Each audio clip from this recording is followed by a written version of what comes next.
Yeah, okay, right. We seem to have the technology then. Okay, right. So happy to begin.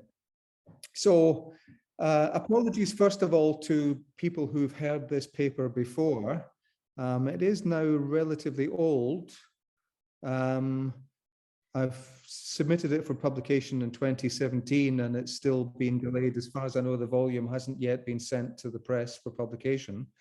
In a way, that's negative because I deal with some cognitive science, which is now becoming a bit more out of date and more keeps being published. It's a very rapidly developing field. But on the other hand, I do feel that this paper is becoming more and more topical and more relevant. And when I do finally get the chance to revise it, when it is going to be published at last, I think I'll be able to bring it up to date quite successfully. But if you do have the written version, then you'll find that it hasn't been updated to 2021 yet. The handout has been updated slightly. Okay, so assuming everyone has the handout, because the handout is really important. If you don't have the handout, you don't see the texts. I don't have them on the PowerPoint. So if the handout is not in your possession, please ask the organizers for a copy. So in this paper, the basic questions I want to ask are these. First of all, what's the relationship between the emotions of characters and the emotions of audiences in genres such as epic and tragedy? Secondly, what role do imagination and visualization play in the mediation of that relationship between characters, audiences, and their emotions? So those are the basic questions, but I approach them by means of a more limited question. And the limited question is this: do the emotional responses of audiences depend to any significant extent on forms of mimicry, so imitation, physical imitation, or mirroring of the emotions of characters? So are audiences mimicking or mirroring the emotions of characters? And if they are, must these emotions be created, must they be elicited by direct visual stimuli, or can they be set and trained by imagination? So in order to mimic in any way or mirror in any way, do you have to see the person you're mimicking, or is it possible to imagine merely such a person? And that leads to a further question. Once we've settled these issues, how do they bear on the theory and practice of ancient literature? And that leads to a related question. Can ancient theory and practice help us frame the questions about audiences and readers' emotions that we'd like to see answered now with the help of modern research in cognitive science and in the cognitive humanities? So I approach these questions, first of all, by means of a relatively recent and actually very well cited study that suggests there is indeed a fundamental difference between, on the one hand, responding emotionally to the visual stimulus of characters' emotional expressions in film, so people you can see, and on the other hand, the emotional responses that rely on visualization as opposed to vision. So the emotional responses of readers, for example, rather than spectators. So that's number one on the handout. It's an article by Amy Copland. I notice it's very recently cited indeed in the overview of the history of emotions recently published by Christiani and Rosenwein. So it still is taken to be current and influential, this article. So if you've got the handout, as I hope you do, it's number one on the handout. You'll see there that Copland starts with the opening sequence of Steven Spielberg's Saving Private Ryan from 1998.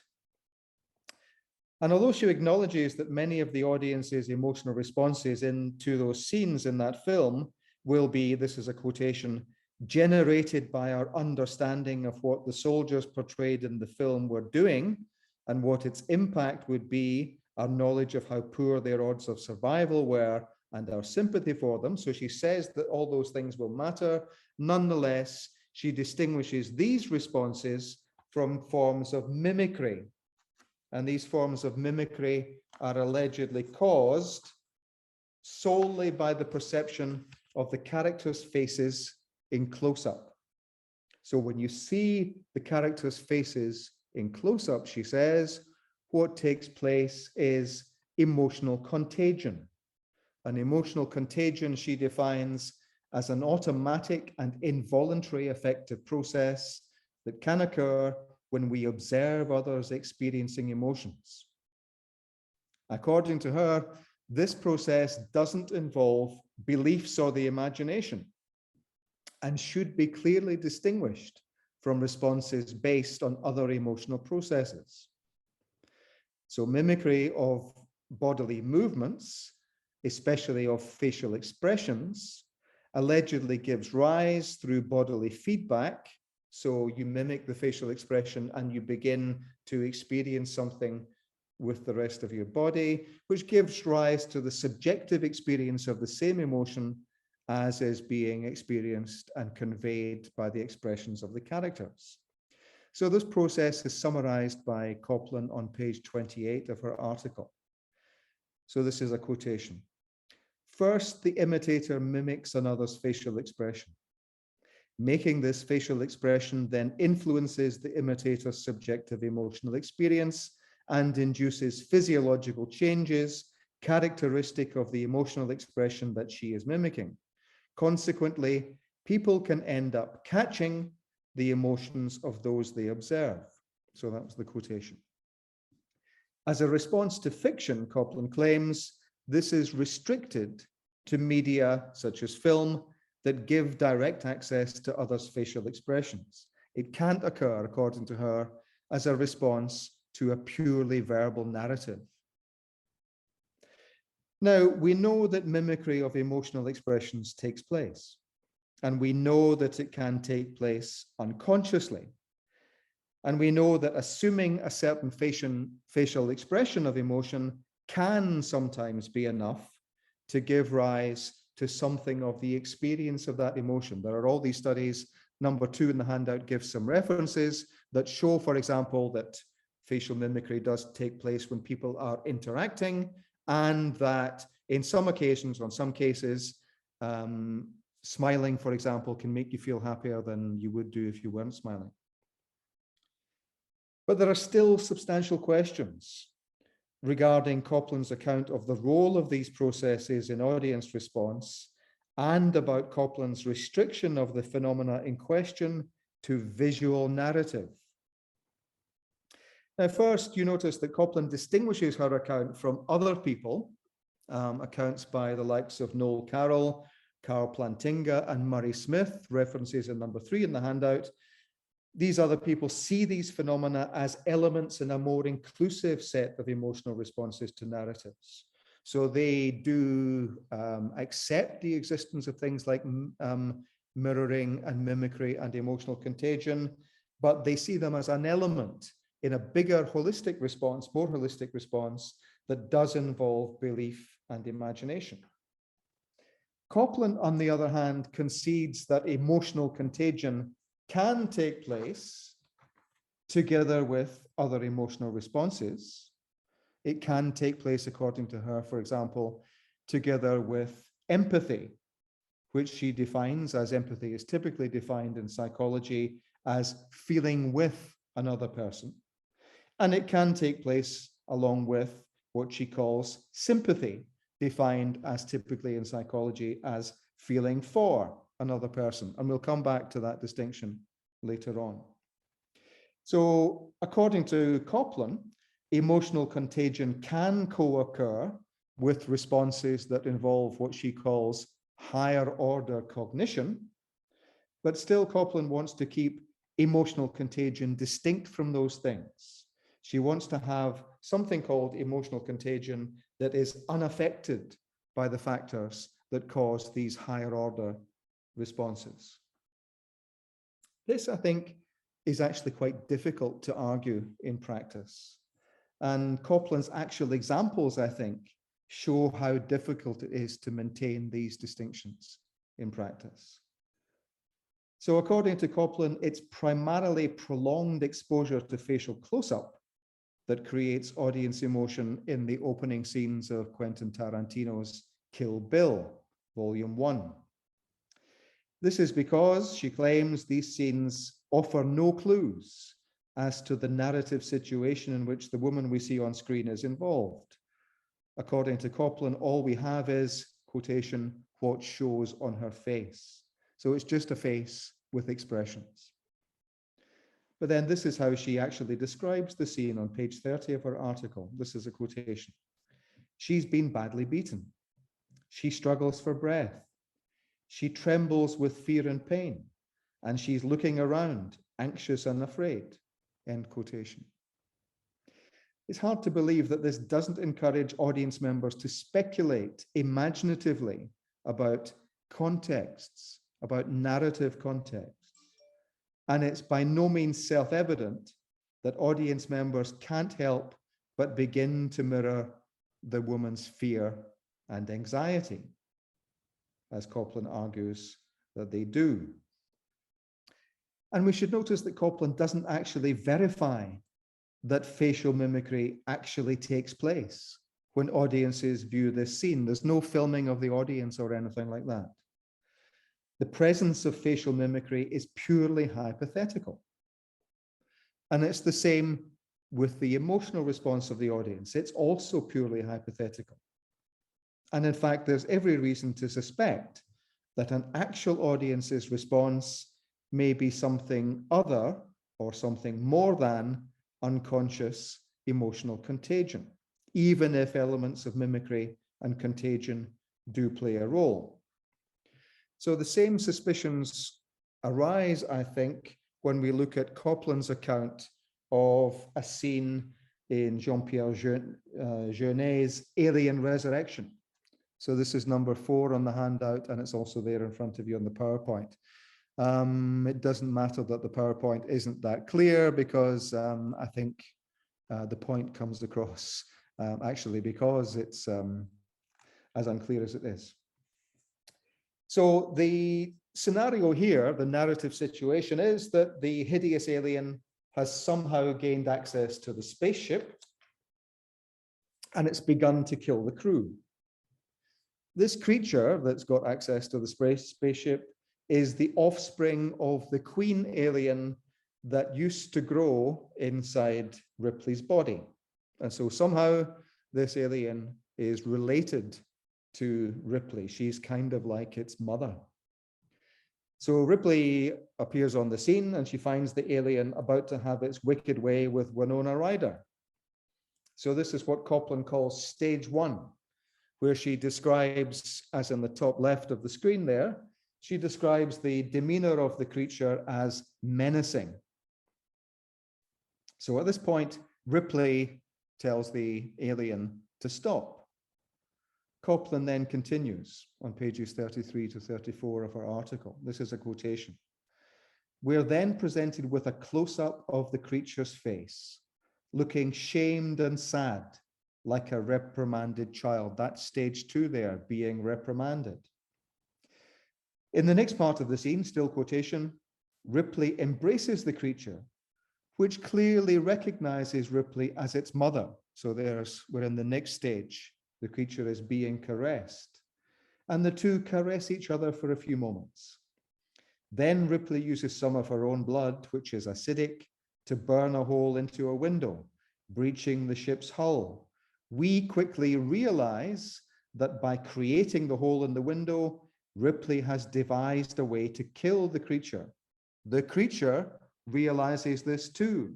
And in the third part of the scene, we're presented with an extreme close-up of the creature's eyes. That's the last image there on the PowerPoint, which express sadness, fear, and a feeling of betrayal. The creature looks at Ripley as if to say, "How could you?" So at this point on page 34, Copland claims, another quotation, our response to the creature's reaction is ambivalent. On the one hand, we are disgusted by this hybrid monster and we want it to be destroyed.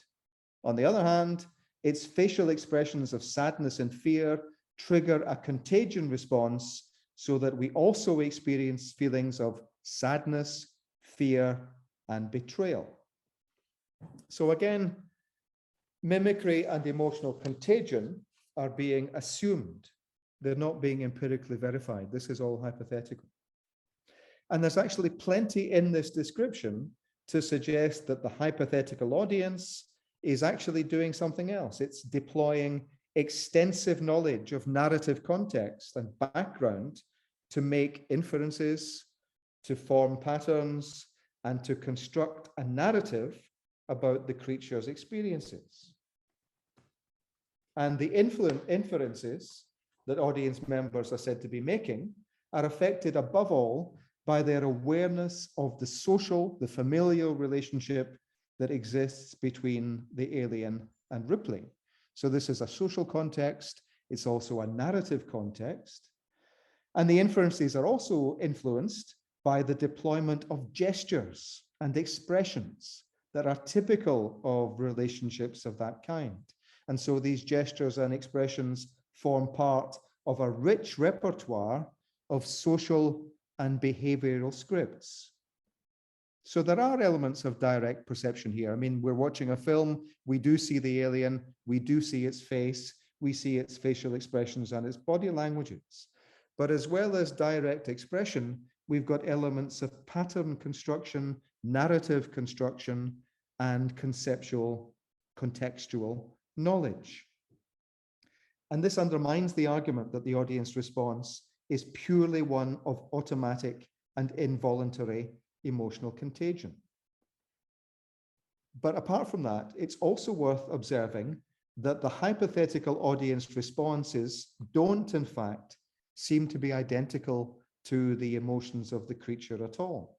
One of these responses is said to be betrayal. The creature feels betrayed, and somehow we feel betrayed. Well, has that ever happened to you? Have you ever felt betrayed because you've seen someone else feeling betrayed? Does betrayal even have a facial expression that could give rise to automatic, spontaneous emotional contagion? So it seems to me that what's happening here is that what we see from the alien's face, that it feels betrayed, is something we understand because we know about the relationship between the creature and Ripley. This knowledge, together with the activation of the affective dimensions of that relationship, we understand about mothers and children, and we see these expressed in the visual expressive behavior of the alien and Ripley in the scene. These things give rise to some kind of emotion on our part because, for a moment at least, we see this creature, even though it's horrible, as a child in interaction with its mother, and we know what that's like. Research in cognitive science also cast doubt on Copland's claims. A large body of work by Ursula Hess in Berlin and her colleagues reminds us that emotional expressions are inherently meaningful. So we don't perceive them in a vacuum. We perceive them in contexts, and we perceive them in the context of meaningful interactions and meaningful relationships. Any mimicry of these expressions opens up the possibility of participation in a wider network of meaning that depends on interactive contexts and social relationships. I've given you the references there in number 5 on the handout.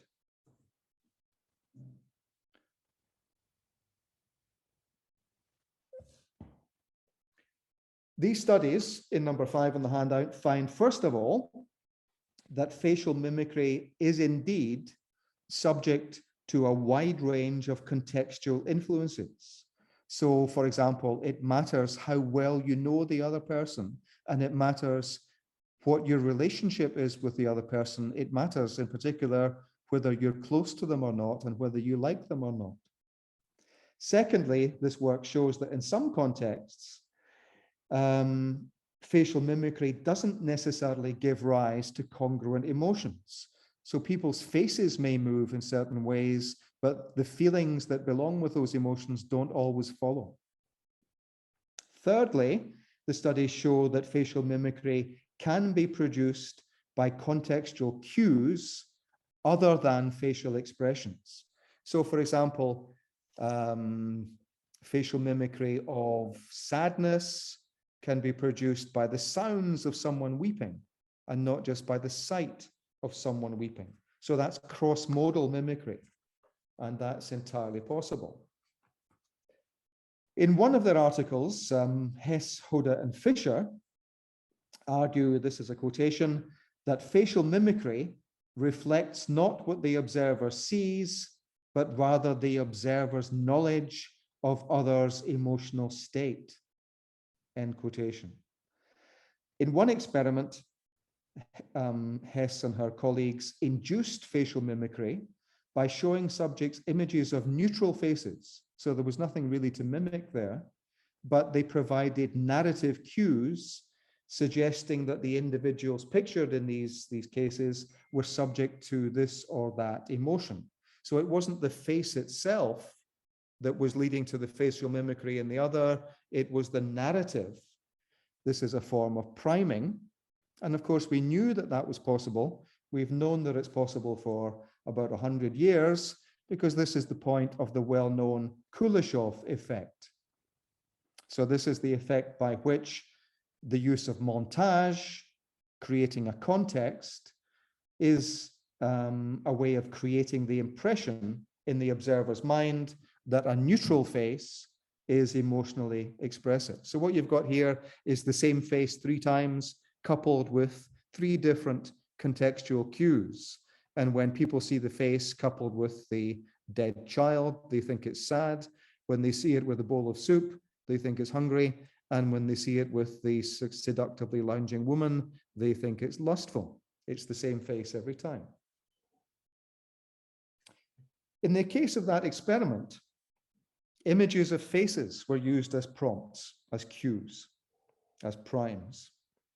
But the information required to elicit facial mimicry was supplied by narrative non-visual cues in the experiment referred to by Hess, Hoda, and Fisher. And this makes it likely, as they themselves observe, that visualization, even in the absence of something to look at, a visual prompt, should be enough to elicit facial mimicry. You don't need to see the thing, the face. And this is suggested also by all the evidence that we have that facial mimicry facilitates the processing of emotion words, emotion phrases, and emotion scenarios. So when you block facial mimicry, for example, when you make someone hold a pen between their teeth, or you give them a Botox injection in their forehead, then they take a little bit longer to process emotion words, emotion phrases, and to identify scenarios as emotional. And that works both visually when they're shown a film or a picture, and it works verbally when they're given a verbal narrative. This is number 6 on the handout. And this is congruent with the findings of Stephen Kostelin and the people he's worked with, that vision and visualization are overlapping processes that make use of the same or similar areas of the brain. And it's also congruent with studies that suggest that readers do in fact exhibit a wide range of mirroring and mimicry effects in the process of reading. References there in number 7 on the handout. So when people read and when they're emotionally involved, there are micro gestures in their faces, for example, that are clearly not being elicited by contact with another human face. And in fact, the idea that vision and visualization can produce the same emotional response is absolutely something that practitioners and theorists of ancient Greek literature would have agreed with. As everybody in this room knows, everybody in this virtual room knows, a key term of art in the theory and practice of ancient literary and rhetorical theory is enargeia, or enargia, if you use a stress accent, vividness. This is the quality that literary and rhetorical texts and narratives have of making readers or audience members feel as if they were present to witness the events being described. And one passage that I like very much for the way that it illustrates the workings of fantasia and enargeia and their emotional implications is a well-known episode in the Jewish Wars of Josephus, number 8 on the handout. So in that passage, which I won't discuss in detail, you see that we've got people, first of all, who see that a woman called Mary has made a cannibal feast of her own child. So you've got the emotions, and these are very strongly embodied emotions of people who see that scene at first hand. They see the evidence and they're horrified. But then they tell other people, and other people are also horrified. So the embodied reaction of, in Greek, phrike, shivering, shuddering, the hair standing on end, horror or pili-erection, these things are the same whether you see the evidence or whether you just hear about it. We've got a primary internal audience and we have a secondary internal audience. And the members of the secondary internal audience, we notice, do precisely what Josephus is encouraging us to do by placing the reported scene before their eyes. So everyone who just hears about the scene imagines what it would be like to be in that scene. And they imagine it not just as eyewitnesses, they imagine it, at least in part, from the position of Mary herself, the protagonist herself. So this passage raises lots of interesting questions that we would like to pass on, I think, to our contemporaries in the cognitive sciences. So Mary's deed is vividly described, and like the secondary internal audience, the purely auditory audience, we're encouraged to imagine what it would be like to be in Mary's position. And yet, though there is a convergence in embodied emotional response between the eyewitnesses and those who are secondary audiences who first hear the reports of the eyewitnesses, and also even though the secondary audience in some sense put themselves in Mary's position, none of this seems to involve emotional contagion or feeling what the character feels. So our emotions as readers, as an external audience, focus on Mary, but these emotions are primed by cues in the context. We've got the emotions, first of all, of eyewitnesses, and then we have the emotions of a secondary audience who hear the report. And these cues present the story of Mary as a narrative of a certain kind, a certain horrific kind. It elicits a certain kind of emotion.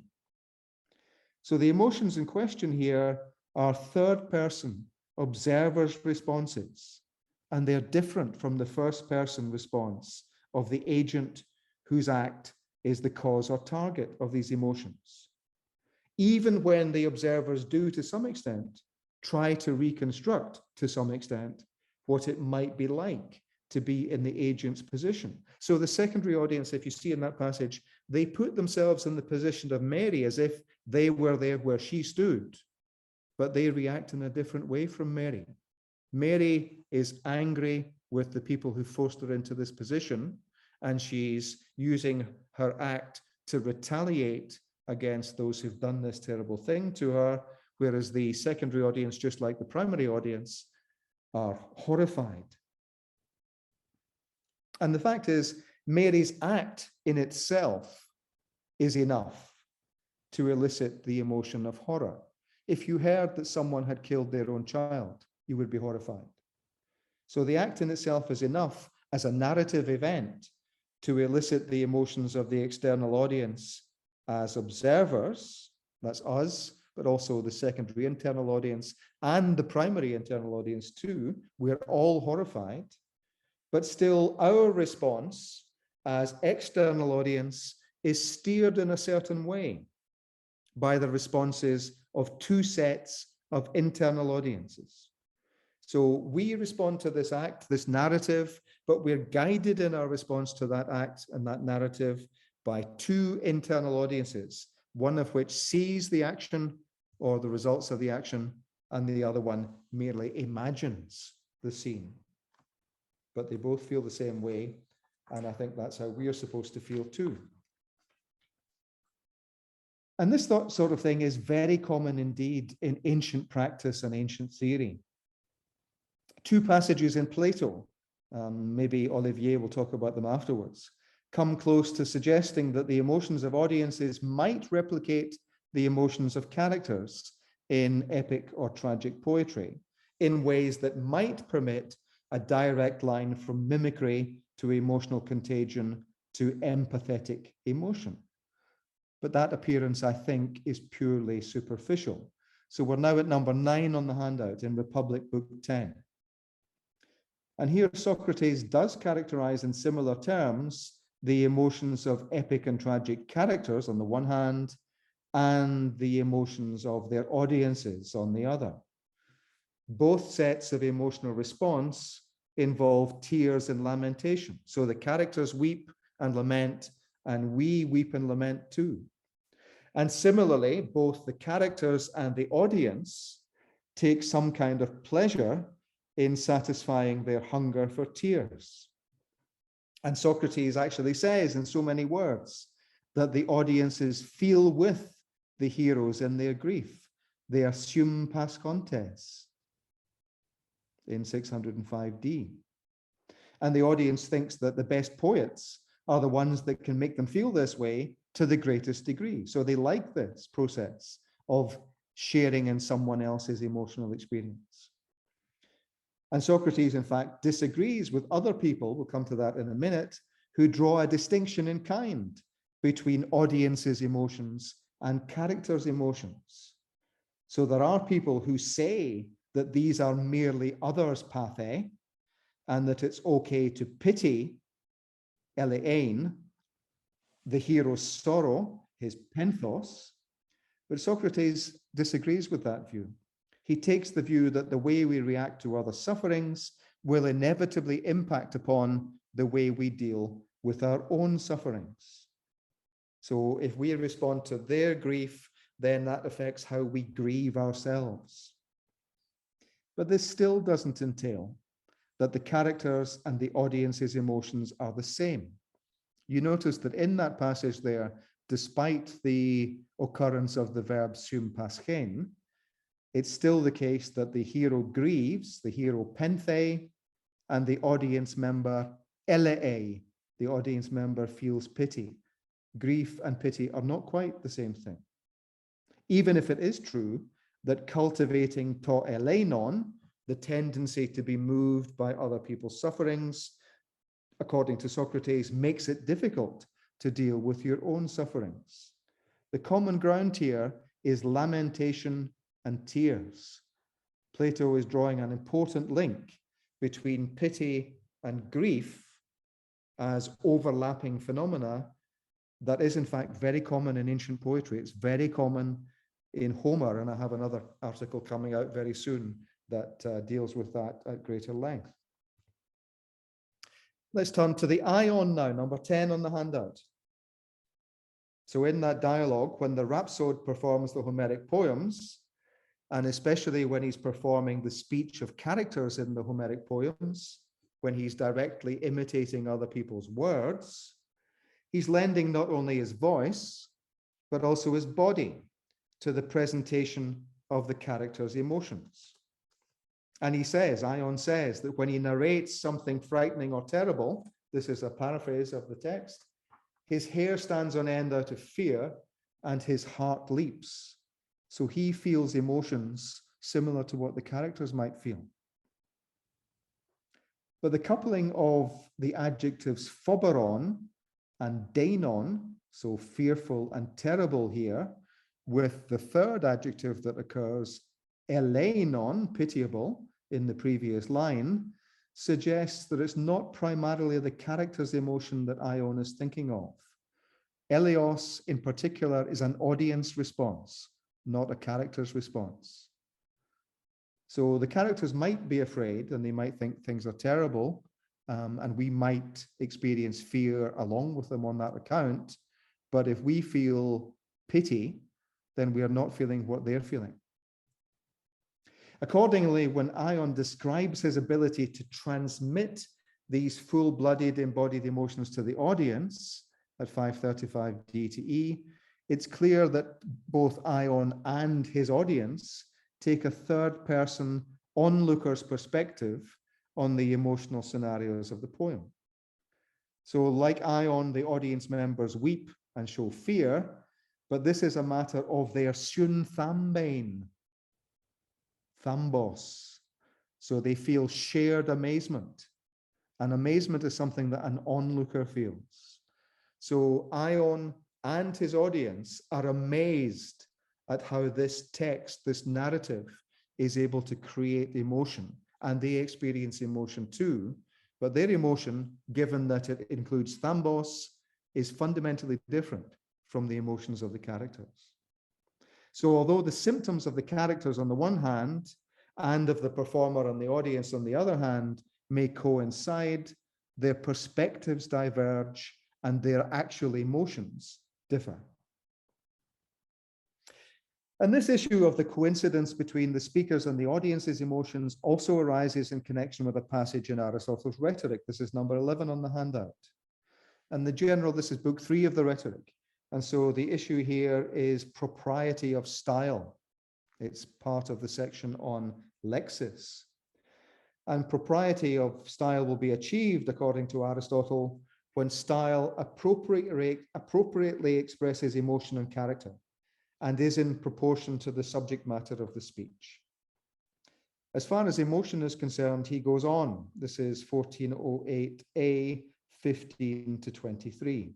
He says, lexis expresses emotion when, if it's a matter of hubris, it's the lexis of an angry person.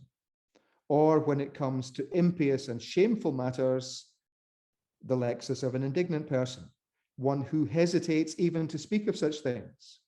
Or when it expresses admiration of praiseworthy things, humility, or maybe something like pathos or lowliness with regard to pitiable matters, and so on in the case of the other emotions. The appropriate style, still a quotation, also lends credibility to the subject matter. The mind draws a false inference that the speaker is telling the truth, because in such situations, people do feel that way, with the result that the audience think, even though the situation isn't as the speaker makes out, that things are as he says they are. And the listener always feels the same emotion, syn homopathei, as an emotional speaker, even if he's lying. Which is why the many try to stun the audiences with their bluster. So here we've got a scenario where you have a speaker who wants the audience to feel angry about a given event. And so that speaker represents himself also as being angry at that event. And they syn homopathei. The first thing to note is that this passage is compatible both with first person and with third person narratives on the part of the emotional speaker. So the speaker could be telling of her own experience, or could be telling of others' experiences, because anger and indignation can be observers' responses as well as victims' responses. The adjective tapeinos, referring to humility, if that's what it means, might suggest the assumption of the role of victim, so a victim's response, unless tapeinos means something like pathetically rather than humbly, which might allow a third person response to the experience of the victim. But when we come to admiration for praiseworthy deeds, I think we're surely dealing with a third person perspective.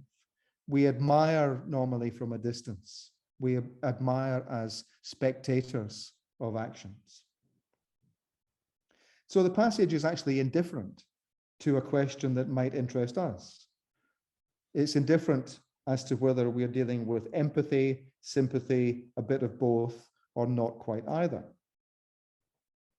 Secondly, in spite of the assertion that the listener always feels the same emotion as an emotional speaker, that the listener always syn homopathei, Aristotle clearly doesn't think that emotional contagion is what's going on in these cases, because the listener doesn't simply catch the emotion performed by the speaker. Aristotle's saying something completely different from that.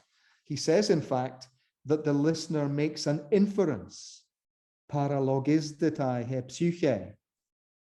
The speaker creates a structured narrative scenario, and that structured narrative scenario encompasses the eliciting conditions of an emotional script.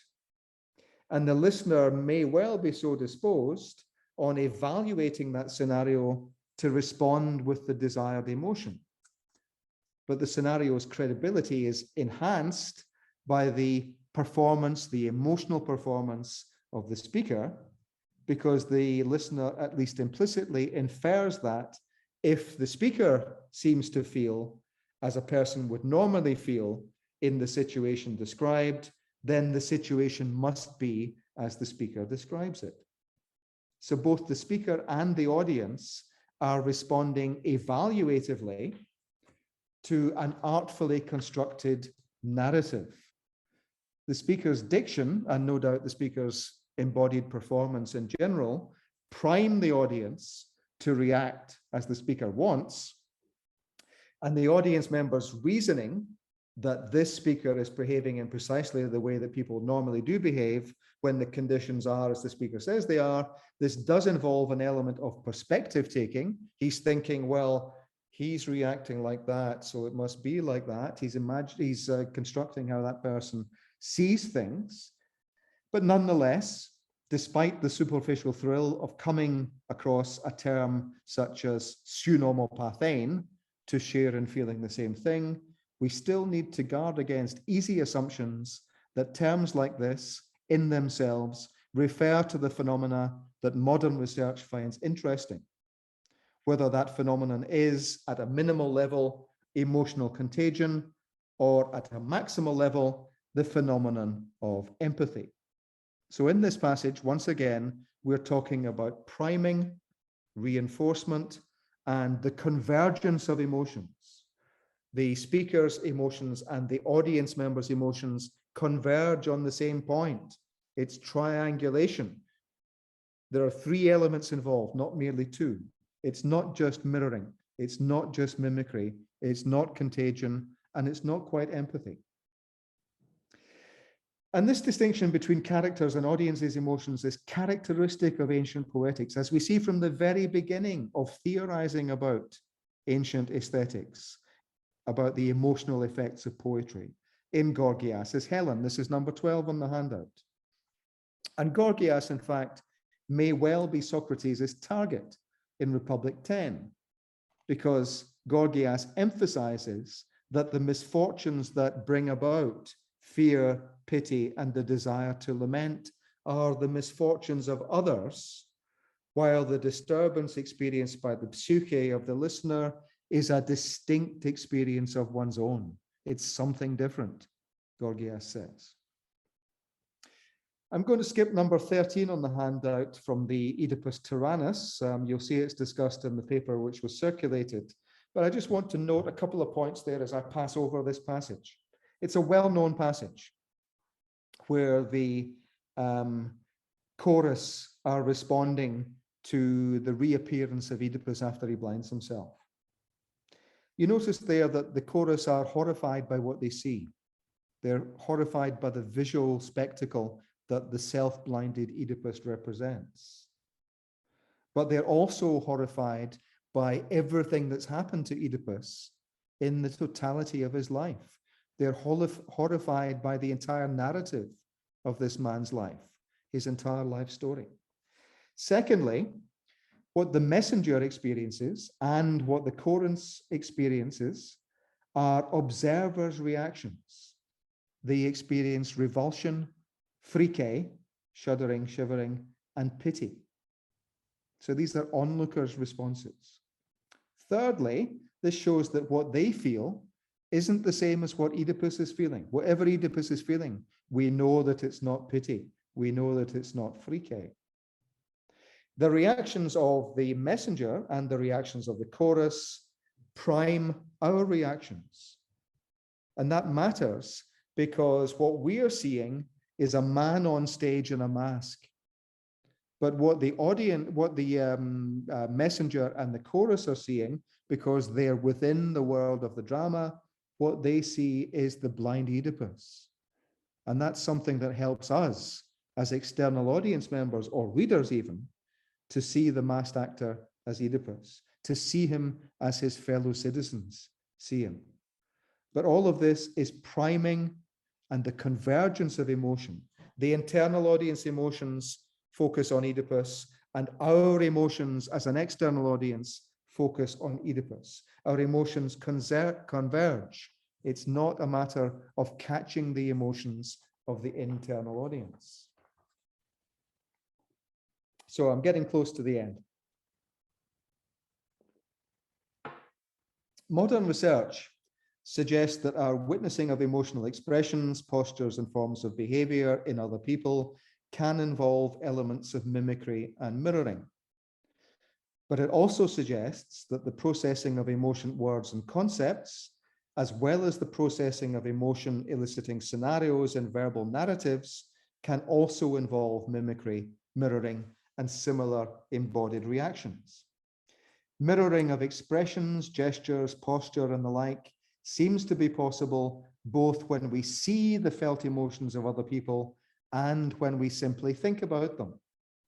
For what it's worth, our ancient practitioners and our ancient theorists agree that both visual and visualized or imagined stimuli can produce identical emotional responses.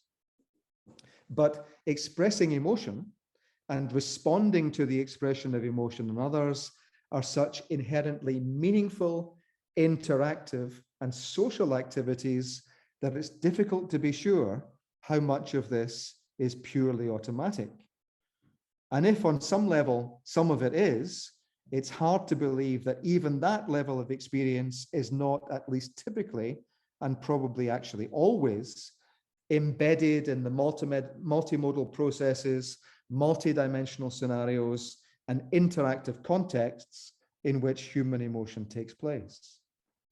Insofar as these are aspects of perception and the processing of perception, we can expect them to be as cognitively rich as these processes always are. There's no innocent, passive, purely bottom-up perception.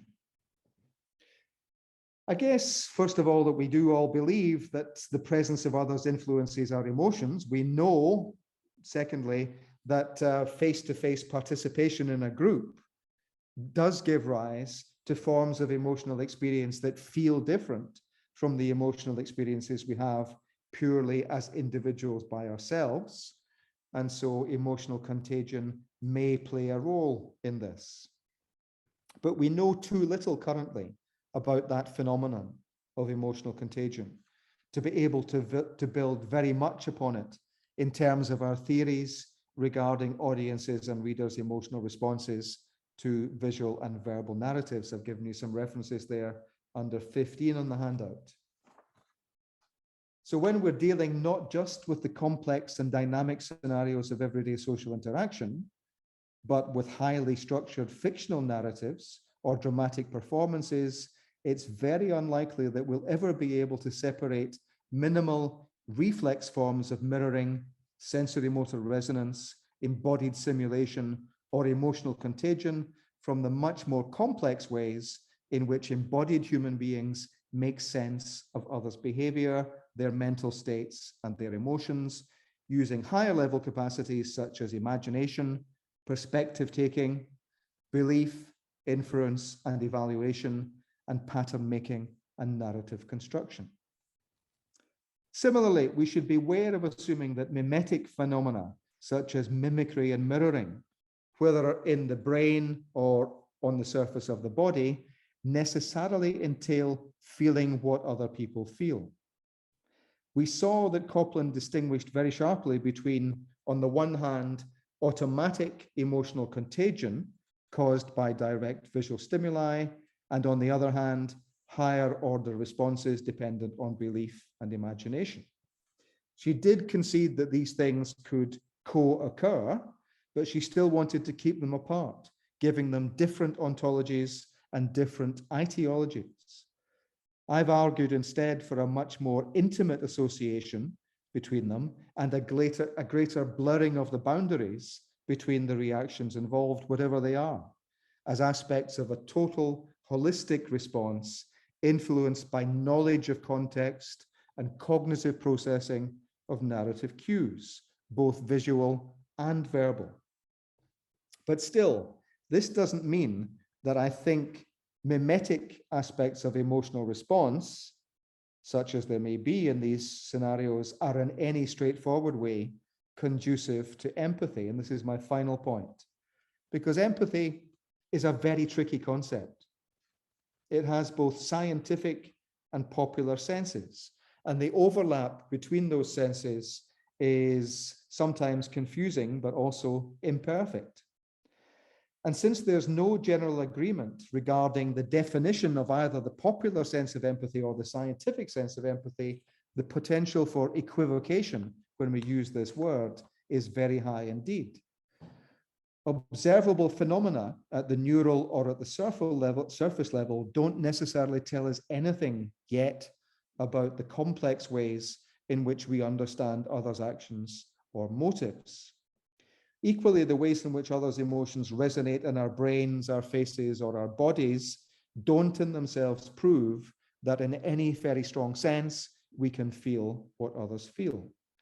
So there are conceptual as well as ontological questions to be posed about the differences and similarities between phenomena such as mirroring and mimicry, imagining how another person might feel, imagining how we ourselves might feel in another person's situation, and, if it's possible, sharing another's emotions. It's not surprising that ancient sources give little or no evidence for the presence in ancient audiences or readers of the barely detectable micro-gestures that are characteristic of facial and bodily mimicry. This, of course, doesn't mean that they didn't occur. But it's also typical of ancient sources to make the emotions of poetic audiences third-person observers' emotions. Where similarity of response is concerned, the ancients are more interested in convergence between internal audiences and external audiences as observers of the suffering of focal characters, even if there are occasionally elements of convergence between the emotional symptoms of focal characters and audiences, or between those of performers and audiences. And this seems to me to be a plausible picture of what consumers of verbal and visual narratives actually do experience. It may be that mirroring, mimicry, and emotional contagion interact with these third-person sympathetic responses, but we still need a lot more work to be done if we're going to understand how this happens. And so the onus is on us who try to apply contemporary cognitive science to contemporary audience experience with a view perhaps to understanding ancient audience experience. We need to urge our colleagues in the relevant fields to devise not only the appropriate experimental methods, but also the right conceptual tools to characterize what it is that's really taking place when the emotional experiences portrayed and constructed in verbal and visual narratives give rise to emotions in the audience. Thank you very much.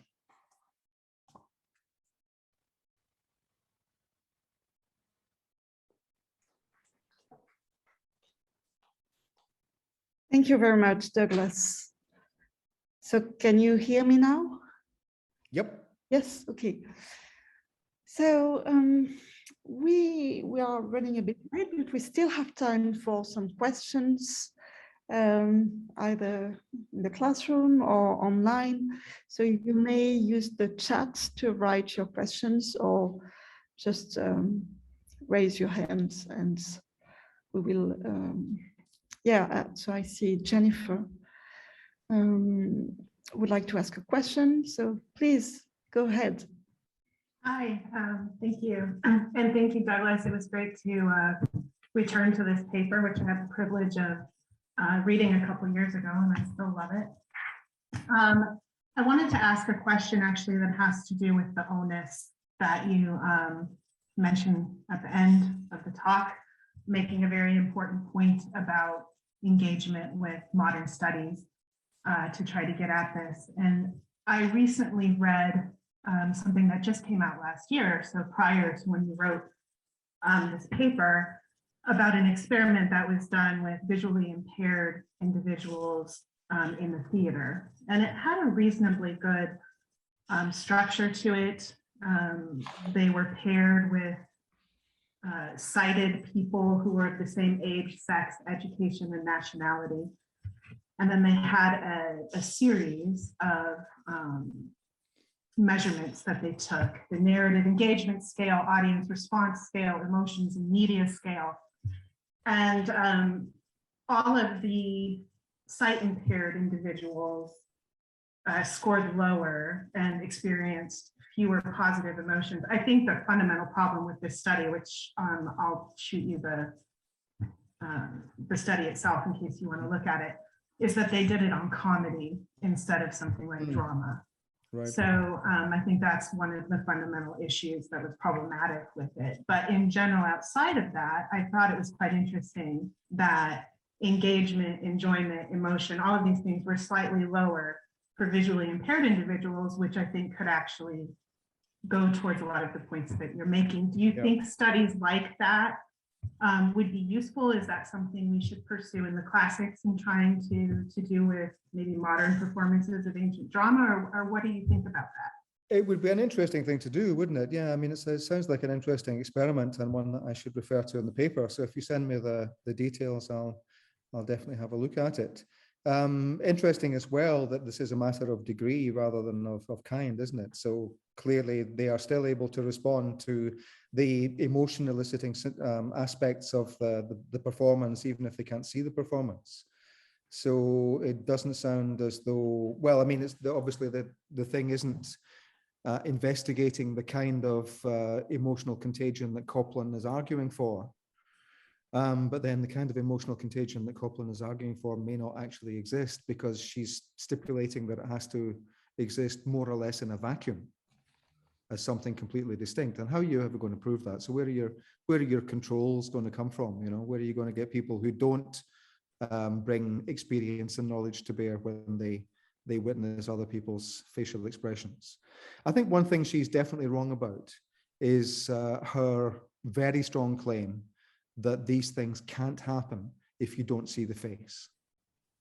So here you've got evidence, in fact, that so there's a difference of degree between sighted and blind people, but they're still having some kind of reaction, even though they can't see the face. And we know that people do have all kinds of micro reactions. You know this as well as I do, probably better than I do, when people merely read narratives. So yes. I'm kind of looking for the kind of thing that seems to be coming out of that article, you know, nuance rather than very hard and fast distinctions between this and not this. Excellent, thank you. Yeah, I'll go ahead and pop it in over to an email. Does that work? Send it in an email. That'd be great. Thanks. Wonderful, thank you.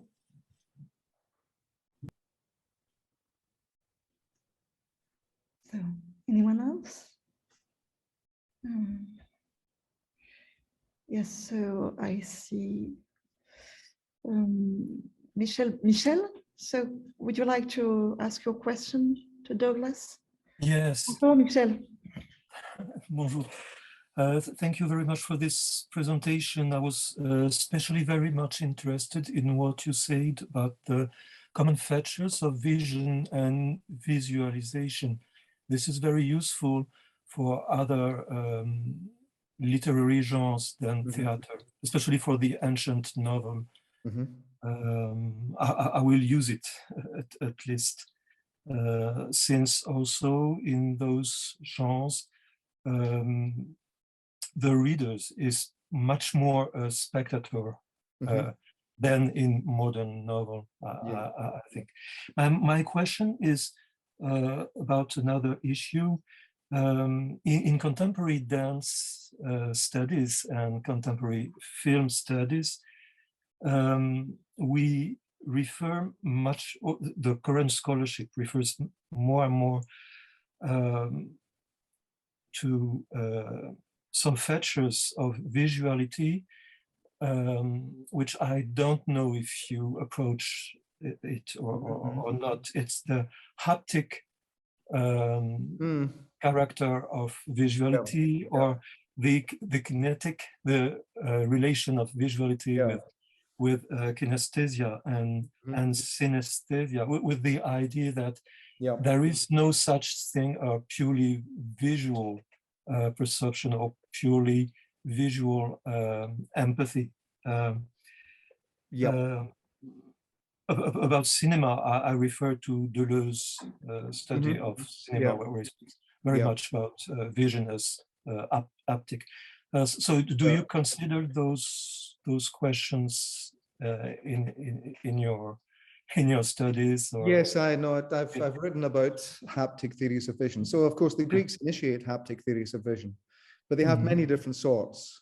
But they do kind of all involve, to some degree, physical contact between one thing and another. Whether you've got rays coming from the eyes, whether you've got emanations entering the eyes, whether you have a combination of the two, or whether you even have Aristotle's thing about the change of quality in a transparent medium. He seems to think about that in material terms. So they have very material notions of vision. So I have actually written quite a lot about that. I think it's not relevant, at least not immediately relevant to the kind of thing we're talking about in the dance study. Okay. What that's really about, I think, is much less haptic vision. I think that's the wrong metaphor there.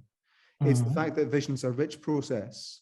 Okay, so you could say it's haptic insofar as it's the vision of a creature like ourselves that's capable not only of vision, but also of touch and of all the modes of sensory experience as well. And that's certainly true. And I think that's what's happening, really. So notoriously, in the enactivist view of vision, and also in classical European phenomenology of perception, like Merleau-Ponty, for example, we're bringing all these sensory forms of experience to bear when we use any one of the modalities. And so when we see the apple, we don't just see that it's red and round. We see that it's three-dimensional, that it's ripe, that it's delicious, that it's large or small. We even have a sense of what it would feel like if we picked it up, and what it would look like if we turned it round. So we have all that knowledge that's being brought to bear. We have all these top-down elements of perception when we perceive something. So that kind of stuff, I think, is very relevant. And that's what I was trying to say in the paper when I said that the perception of another person's face is going to be as rich as the perception of anything always is. It's going to involve very heavily laden aspects of experience and knowledge and conceptualization. Without those things, then we don't actually see anything. Without those things, the world is just a world of wavelength and sound and noise. We impose form on it. A lot of that imposition of form through the various forms of perception is top down. It's based on experience, it's based on knowledge, and it's based on concepts. And the concepts, of course, have to be acquired, and they differ from individual to individual, and they differ from culture to culture too. And I think that's where the dance studies are so interesting, because the book that Anne-Sophie cited and showed us the cover of earlier on in her own presentation demonstrates very clearly that if you know how to dance, you get much more physically, in terms of physical motor resonance, out of a dance performance than if you know less about dance. And so experience really does matter. And that obviously differs from individual to individual. So I agree with all those things about the richness of perception. I think the ancients were wrong about the haptic process of vision. Let's face it, it's a metaphor that they used repeatedly. I'm not sure we should follow them in using it. I know what people mean when they do use it. I know what they're getting at. Okay, thank you very much for all those answers. Very, very interesting. Thank you. Merci. Je vois qu'il y a une question de Ruth Webb, I guess. That's right, yes. Hello. Hi, Ruth. Thank you very much indeed for that, Douglas. It was fantastic and it's given me an awful lot to think about, as you can imagine. I have one very precise question about the wonderful Josephus passage, and another much broader question, which may be too broad to answer here. The precise question about the Josephus passage is, which I knew the story, but I hadn't actually looked at the passage, and it's I didn't realize that there was proomaton in it. Yeah. And what is really unusual there is that it seems to be, it's the hekastotopathos lambanon hosper auto tolmethen, as if each man had, each person had done it themselves. I mean, That's usually right, within Argaea, you become the spectator, you're the spectator of the crime. And based on what you were just saying, does that mean that an understanding of the action actually involves the whole transitive process? It involves putting in oneself in the place of the doer and of the done to, and of the spectator in this case. Well, yeah, I mean, as you say, that's actually quite rare, isn't it? So it's much more likely that you put yourself in the scene as a participant in the scene rather than as the operative agent in the scene. So what I was trying to do in this paper, and in the written version, there are a few more examples of similar things, was trying to collect as many as possible as I could find of passages of that sort, where there does seem to be something about taking the perspective of the agent rather than, so the first person perspective rather than taking a third person perspective. But still what I'm trying to argue is that even Josephus doesn't represent that as involving our responding as Mary responds, because her behavior and clearly her affective stance towards that act is completely different. So whatever we do when we do that thing, when we imagine the action as if dared by ourselves, it's not seeing it as if it were dared by Mary, because her whole attitude towards it is completely different. So we're not empathizing with her. I guess what we're doing, or what Josephus thinks we might be doing, is imagining something like committing that action from our own un-Mary-like perspective, from our own perspective of people who don't do such things, and how we would regard the enormity of such a thing were we, per impossibile to do it. So again, I think it's not this kind of identification that's required for some theories of empathy.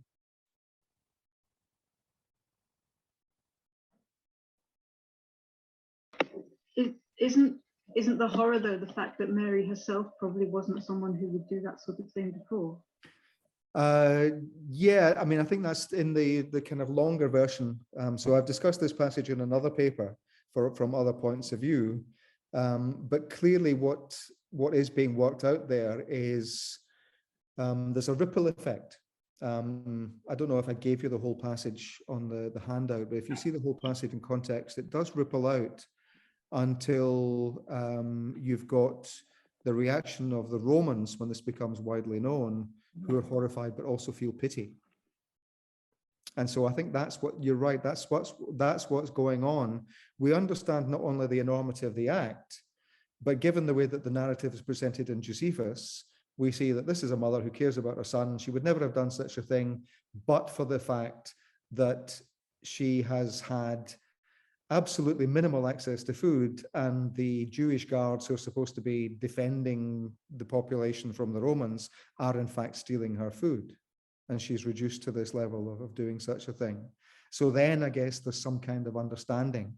So yeah, I mean, Stephen Hallowell has very good things about this, both in Mimesis and in Between Ecstasy and Truth. But he points out what I think would point out here, that you do sometimes need to have that element of perspective taking. You do sometimes need to allow some kind of contact with the target of your emotion's own emotional experience, but still what you experience is your emotion, not their emotion. And I think that comes out in these passages too. So it's in that kind of an interesting area of that ballpark, which I take to be much more typical of ancient sources, where despite all these things about sympathane and sympathane and pro-omaton tithanai and all the rest of it, nonetheless, we still, and equally in Aristotle's theory of Elios too, you've got the same kind of thing. You've got some level of similarity, but also some level of distance and difference. And I think that passage that you pointed to at the beginning of the question puts the finger on that element of overlap and common ground, but there's still the element of distance, because let's face it, we haven't killed our children. So, you know, we can't feel the same way as she does. Thank you. Anne-Sophie, is there time to ask my broader question? When quick question? Oh, well, it might not be quick. I'll ask it anyway. I mean, obviously, what the modern cognitive and neuroscientific studies can bring us is incredibly useful and precious, as we see from what's the work that's going on. One thing that I do wonder, though, is how to what extent can we understand ancient audiences from studies on modern subjects, modern Western subjects, and this is people becoming more aware of the selectivity of the people who are taking part in these studies. Yeah, no, I think that's right, but that's actually what I was trying to say. So I'm trying to bat it back to the modern cognitive scientists to say that, you know, you make all these claims about feeling what other people feel. So, you know, there are multiple studies of so-called empathy, and some of the stronger claims are very strong indeed about actually feeling what other people feel. So sharing exactly the same emotional experience, taking on not just their perspective, but also their subjective inhabiting of that perspective. And what I'm trying to say is that ancient theories of what's going on emotionally seem to me to be rather plausible about what's going on emotionally, and don't suggest that things of that sort are fundamental at all. So I'm not really trying to use the modern experimental evidence to suggest that it tells us anything very strongly about the ancient emotional realities, except to the extent that you can play, as I did, so I'm sure you noticed, you can play one set of modern approaches off against another. So there are very optimistic ones which talk about very strong forms of mirroring and motor resonance. And, you know, they talk about those things insofar as they do indeed occur, but they build quite a lot on them in terms of subjective experience. And I'm trying to show that from other modern studies, they themselves raise questions about the nature of that subjective experience and how deeply and richly it is informed by more than purely mirroring, mimicry, or resonance responses. So, I mean, the example I always give is that, you know, we all know that there are things that we might call group emotions, and we all know that being in company influences the way we feel. So I'm impressed on the one hand by the evidence that shows that, for example, cinema goers, when they settle down with the determination, since they've paid their money to enjoy the film, do begin to converge in their heart rates and things like that. So that's, you know, quite interesting evidence. But we don't all experience the film in the same way. Some people hate it, some people like it. Even the people who both like it don't necessarily interpret it in the same way. And, you know, for example, I could buy a ticket for the next Scotland versus England rugby match, and it might be the case that the only ticket I can get is at the England end. So I'll be then immersed in a crowd of England supporters, and they may, as they normally do, they may well win. But when the England supporters cheer, I'll be surrounded by them, and it won't make me feel a certain way.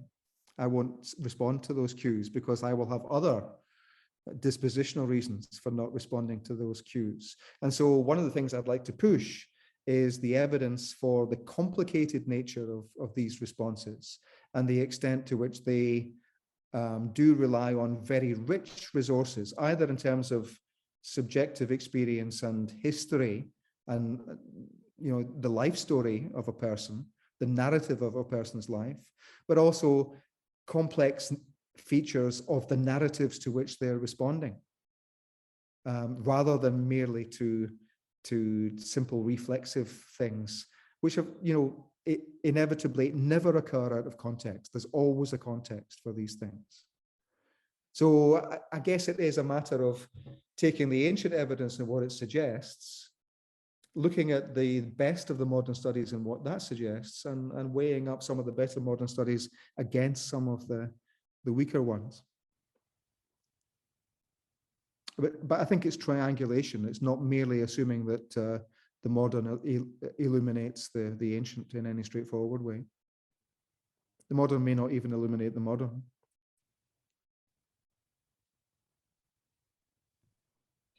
Okay, I think we should now maybe take a break, but thank you very much again, Douglas, for such a stimulating paper. Thank you very much for the questions too. And so let's